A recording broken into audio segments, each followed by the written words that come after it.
Seguindo com nossa leitura do livro No Rumo do Mundo de Regeneração, de Valdo Franco, pelo espírito de Manuel Filomeno de Miranda. Capítulo 12. Aprofundando experiências, terceira parte. Continuando o capítulo 12, para relembrar, repite os parágrafos anteriores, onde o espírito anão descreveu seus padecimentos anteriores. Eurípides fala, a sua história iguala a de muitos outros irmãos nossos.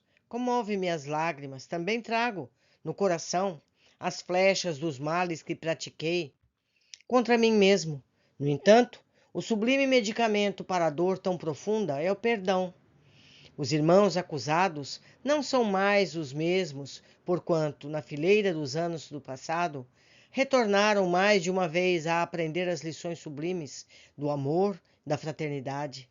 Ficaram no passado aqueles dias hórridos de barbárie e alucinação. Atualmente, o irmão Gracindo está tentando apagar as marcas dos crimes de ontem, consolando as lágrimas de quem hoje chora. A esposa, ainda enferma dos sentimentos, necessita de compaixão, a fim de ter forças para a recuperação necessária. Somente Deus sabe as razões do seu sofrimento naquela ocasião. Há uma causa anterior que lhe trouxe, como consequência, as dores da forma humana e os padecimentos propostos pela ignorância das criaturas naquela época há mais de 300 anos. Os seus algozes estão em despertamento para o bem, especialmente o esposo, que administra este lar escola de muitas vidas, milhares de experiências que estariam vivendo ao sol do abandono, na tragédia das ruas, nos escusos caminhos dos crimes, na loucura, que tombariam fatalmente no suicídio. Conceda-lhes o favor da compaixão e, mais tarde, a bênção do perdão, que também iluminará o seu caminho, auxiliando na ascensão espiritual. Recorde-se de Jesus, até hoje perseguido. Percebendo recuperar a crueldade inicial, reagiu. Não me fale esse nome fatídico que foi a causa da minha desgraça, de milhares de vítimas. Odeio-o e considero quase tudo o que dele se diz uma farsa. Como poderei acreditar que veio libertar Israel do destino inglório da escravidão a Roma, como sucedera com outros povos antes, e não foi capaz de libertar-se a si mesmo? A sua convivência era com os depravados, os criminosos, os viciados, em detrimento do que legislava no templo dedicado a Salomão e se cultuava nos estudos dos profetas da lei antiga. Caso ele tivesse vindo com alguma tarefa de honra para Israel, ele traiu Jeová e seu povo. Jamais Jesus pensou em salvar Israel pela espada, que sempre gera consequências através de si mesma. Ele veio ensinar-nos a todos que somente existe uma força, um poder no mundo que merecem ser trabalhados, que é o amor. Por isso elegeu os desafortunados, os desdenhados, os perseguidos, como você. E os homens que lhe utilizaram o nome para a prática do crime, esses sim se deslustraram a nobreza do Mestre de misericórdia e perdão. Ele preferiu ser traído, crucificado, para demonstrar que os seus ensinamentos não eram somente palavras e conselhos, mas essência de vida, porque a existência terrena, como sabemos, é rápida na sua transitoriedade, mas a imortalidade é a razão pela e para a qual existimos. As acusações que lhe são atribuídas por crimes que praticaram em seu nome não são de sua responsabilidade. E note que esse comportamento é comum às criaturas humanas na sucessão dos tempos. Em todas as obras de amor e de fraternidade aparecem os oportunistas que as destroem com seus atos alucinados e seus comportamentos infames. No dia em que Jesus foi realmente vivido e ensinado, estarão em relevo a caridade, o amor, guiando as vidas na direção do reino dos céus, que se edifica no íntimo do coração. Tomado de revolta, ironizou. Então, eu tenho que perdoar os meus algozes, ainda dedicados ao infame da cruz? Eles que me desgraçaram usando essa mesma cruz? O nosso plano é muito mais vasto está em pauta o combate a essa doutrina de fracos e covardes que trabalham na sombra da traição e do crime para transformar o planeta numa grande Gomorra e Sodoma, que o nosso Deus destruirá, aprisionando a todos os seus responsáveis. Iniciaremos levando a desditada mulher à loucura pelo ciúme, sentindo-se desprezada pela farsante de quem me utilizo para o nosso encontro. E à medida que ele desvaire, irá perdendo o controle das emoções e também será arrebatado pela desdita, demonstrando que o espiritismo é mais uma façanha mentirosa do que uma verdade que lhe atribui. Teremos o prazer de produzir escândalos sucessivos. Depois, com o rebanho de outros que estão cuidando, e o desequilíbrio do grupo terminará, sofrendo interferência das autoridades governamentais. Assim, de uma pequena chama, poderemos produzir um incêndio em vários pontos, porque o nosso programa de agressividade é coletivo, isto é, em diversos lugares ao mesmo tempo. Enquanto exprobava, mudou completamente o aspecto, aquele do infeliz para do arrogante triunfador, que se ufanava de estar a caminho da vitória. Sem qualquer inquietação, o amigo do educandário Esperança insistiu com o visitante. Todos percorremos caminhos mais ou menos semelhantes. O erro, em princípio, para a aprendizagem da dignidade, da compostura depois. Deixamos cardos e pedrouços pela estrada percorrida e somos constrangidos a retornar pela mesma senda, retirando os calhaus e os empecilhos que nos ameaçam o crescimento para Deus. Esse crescimento é uma fatalidade semelhante às leis cósmicas. Nada pode modificar porque são os alicerces universais. Enquanto o amor não vicejar no sentimento humano, a criatura estará mais na faixa primitiva do que na luz sublime da emoção divina. O meu irmão veio trazido para ter diminuídas as suas dores.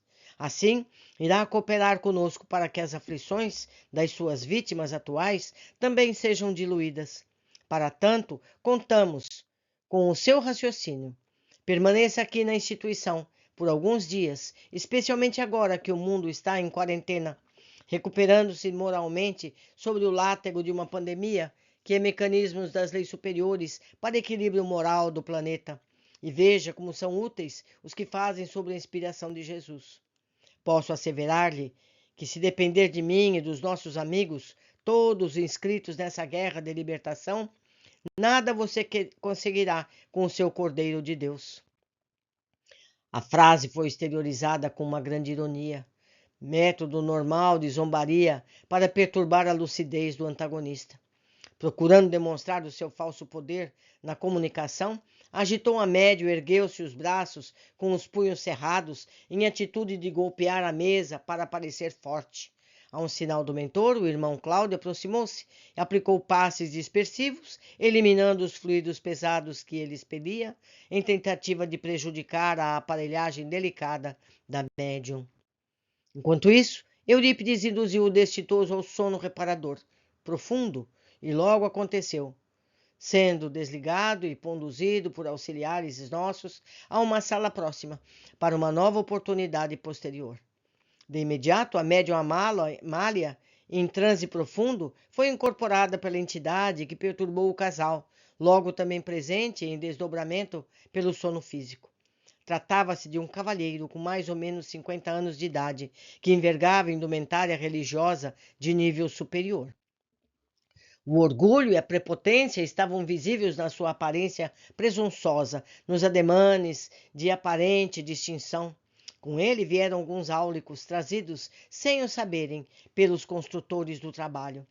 Serviram-no em contínua bajulação, que lhe exaltava a prosápia e o falso poder. Não obstante, exteriorizava ondas carregadas de vibrações perniciosas que lhe denotavam a faixa vibratória típica do seu estado de evolução. Deveria ter sido religioso de destaque na última existência fracassada, em razão da sua face estampada pelas expressões de ressentimento e desgosto. Logo que houve a perfeita identificação do seu perispírito no de Amália, podíamos ver a união de ambos, que se confundiu em contínuas ondas emitidas pelos centros de força. Poros perispirituais tomando notável fenômeno, demonstrando a supremacia do comunicante sobre o duplo etérico, que se dilui após a desencarnação. Quase víamos apenas o comunicante em todo o seu apogeu, expressando o alto significado do processo de manifestação, quando se afinam ambos os espíritos e o comunicante assume o controle da personalidade do instrumento mediúnico. A voz era tonitruante, muito diferente da médium, repressada numa vibração desagradável, como só acontece com toda manifestação de orgulho e soberba. Tenho a impressão, asseverou com certo desdém, de que me encontro diante de um tribunal de marginais, constrangido por desconhecida força a pronunciar-me como se estivesse sendo julgado pelos meus atos. Posso perceber, pela disposição daqueles que aqui se encontram, que estou sob leis que me submetem e às quais devo obediência compulsória. Não se trata disso, esclareceu Eurípides. O amigo conhece perfeitamente estas leis que regem a vida e se impõem pela sua força transcendente à vontade de todos nós. Estamos sim num tribunal de amor, para avaliarmos juntos as ocorrências que vêm tendo lugar em nossa instituição e com os seus membros ante o plano de subjugação estabelecido pelo amigo e outros em torno e contra os seus trabalhadores.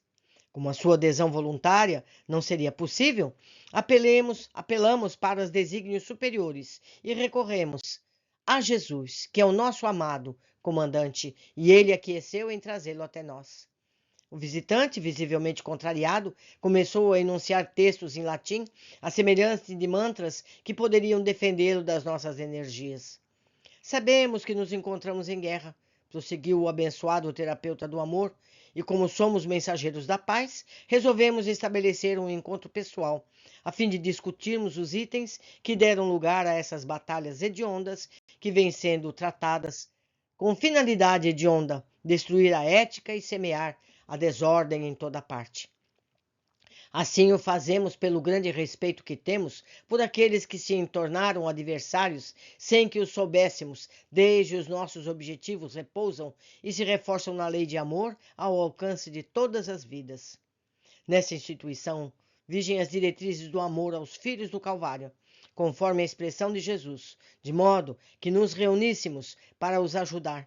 Afinal, todos necessitamos de apoio, de socorro urgente. Como amigo nosso fez-se-nos adversário, confesso aqui nos encontramos para discutir as reais e falsas razões da injustiçada batalha de aflições.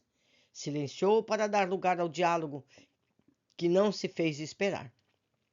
Realmente, já que você sintetizou muito bem as ocorrências, a mim me cabe dizer que sou diretor de um dos departamentos de justiça de nossa organização. Estamos já em acirrado combate contra Jesus e os seus corifeus, desmanchando os bolsões de falsos religiosos que intimidam a humanidade com a sua falsa fidelidade, demonstrando que todos são da mesma argamassa dos seus falsos diretores espirituais.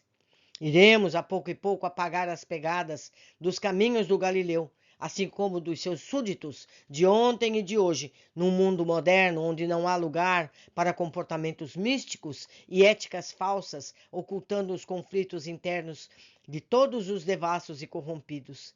Apenas lhes despertaremos as próprias viciações e os comandaremos na direção do deboche, do crime bem urdido, desfazendo as impróprias máscaras de pureza e dignidade. Também eu estive do outro lado, quando enverguei a indumentária de um bispo aqui um nome escondido, mantinha a aparência de altivez e honra distante da conduta moral que fora da sacristia e dos recintos onde podia expressar-me na realidade, longe da farsa que executava para explorar os estúpidos e atormentados que se me submetiam à autoridade eclesiástica. Identificado com outros companheiros do mesmo ou de pior naipe, servia-me em nome da fé religiosa, permitindo-me os prazeres para os quais todos nascemos. E as religiões nos pretendem castrar como se fosse uma especial tecedura orgânica. Ao morrer, encontrei a vida desregrada que me permiti e fui muito bem acolhido no inferno onde trabalho e sou feliz, desfrutando de posição invejável na administração da nossa comunidade. Sim, não encontrei o proclamado céu. Tive uma decepção, porquanto somente defrontei misérias, desconfortos. Os centros de padecimento, as regiões de angústia e de recuperação multiplicam-se por toda parte. E é claro, nós, os justiceiros, resgatamos e conduzimos para os nossos recintos todos aqueles que temos razões para combater o falso amor e a tediosa dignidade, sofrimentos íntimos envoltos nos tecidos da aparência diferente. Meus amigos, porque ele foi um religioso falso que traficou, um sacerdote que se aproveitou do seu cargo para ter os seus prazeres, ele julga que todos são iguais. Nós estamos vendo, nos dias de hoje, situações semelhantes em todas as religiões, não só católicas. Nós vemos em todas as religiões falsos pastores cometendo erros similares porque são fracos, porque não estão nesse lugar por verdadeiro amor a Jesus. Mas todos temos possibilidade de nos redimir, e assim será. Aguardo a todos na sequência do nosso estudo. Abraços!